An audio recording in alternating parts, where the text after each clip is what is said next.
It all started the week I moved into my new house. For years I'd been working overtime, skipping vacations and pinching pennies just to afford a place I could finally call my own.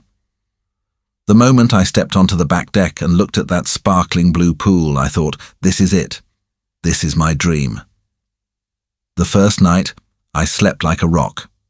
No city noise, no cramped apartment walls, just the quiet hum of the suburbs, and the thought that I finally made it.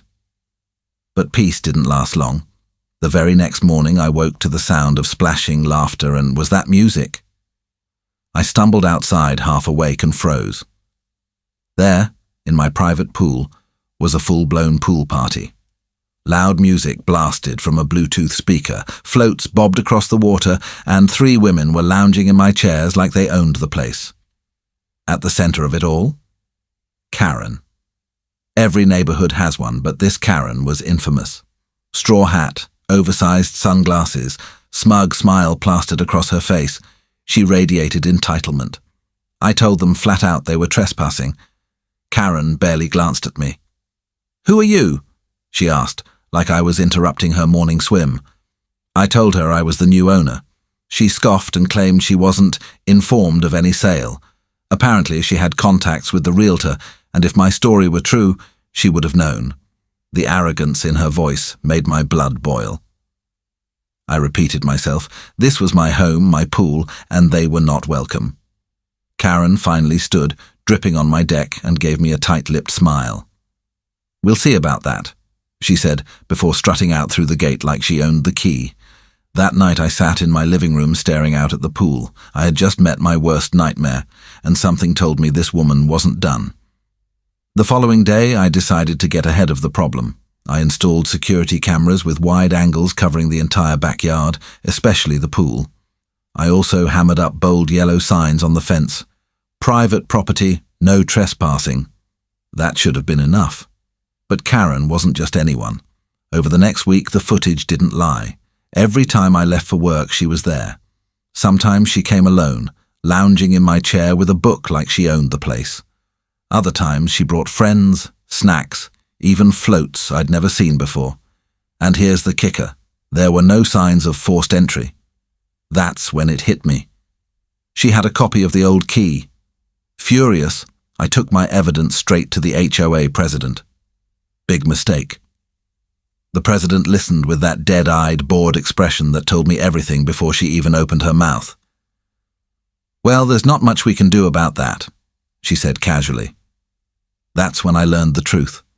The president and Karen were friends. If I wanted Karen out of my pool for good, I was on my own. That's when I called my buddy Mark. He's a chemist and the kind of guy who loves a challenge. I explained Karen's little habit of sneaking into my pool and how nothing short of divine intervention was going to stop her. Mark listened, then chuckled. "Tell me what you're thinking." I told him I wanted Karen to regret ever stepping foot in my water. Not violently, not dangerously, just enough to make her think twice. Before I pulled the trigger, though, I went back through the footage. That's when I noticed something crucial. Before every swim, Karen spent 5 whole minutes lathering herself in the same brand of expensive sunscreen. Thick, shiny coats of it every single time. That sunscreen? That was my golden ticket. I told Mark everything. The trespassing, the cameras, the arrogance, and most importantly, Karen's obsession with her high-end sunscreen. I asked if there was something harmless to most swimmers, but that would react if it touched that particular brand. Mark grinned. "Oh, I've got just the thing." A few days later, he handed me a small sealed container with a strange white powder. He explained that it was perfectly safe, commonly used in water treatments, but when mixed with that exact sunscreen formula, it would cause a wild reaction. Nothing permanent, just visual, dramatic, and humiliating. Before using it, I tested it in a bucket. I smeared some of her brand of sunscreen on a plastic dummy arm, dipped it in, and waited. At first, nothing happened, then bam. Within minutes, the water around the arm turned an awful swampy green, and the skin beneath stained the same color. I couldn't help but laugh. This was it. So I waited. I cleaned the pool until it sparkled, poured the chemical in with precise measurements, and sat back. The water looked more inviting than ever. crystal clear under the sunlight. It was bait, irresistible bait. Sure enough, by midday, my phone buzzed with a motion alert. I opened the live feed. There she was. Karen, hat tossed aside, sunglasses perched, sunscreen shining like a greasy shield. Two of her friends followed close behind, already laughing as they kicked off their sandals. Karen strutted to the edge, smirked, and dove straight into my pool. Her friends followed, splashing like kids at summer camp. At first, everything was fine. Music played, laughter echoed, and for a moment I almost wondered if the trick would work. Then it started. Karen let out a sharp scream. She looked down at her arms, eyes wide with horror. Green blotches spread fast, crawling over her skin like ivy. Her friends glanced at each other, then at their own bodies. The screaming became a chorus.